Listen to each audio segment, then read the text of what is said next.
the last topic, you learned about education management. What are the duties of the headmaster? Okay, what are the functions of education management? Okay, that is what are the functions of the school and the institution. Is that clear? Now today we are going to deal with institutional planning. Okay.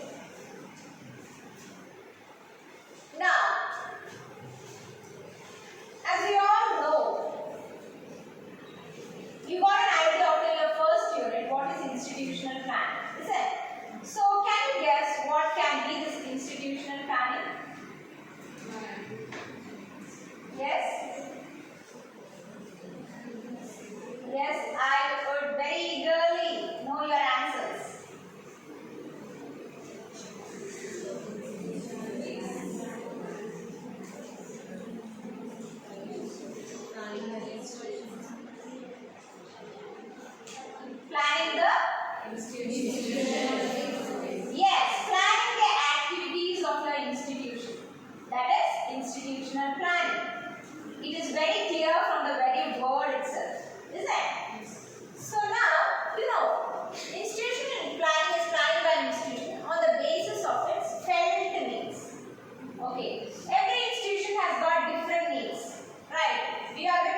You will know more about that only when this community is part of it. Is that clear? But as far as National Education Policy 2020 is concerned, equal chances is given to the concerned stakeholders in the field of education. Is that clear?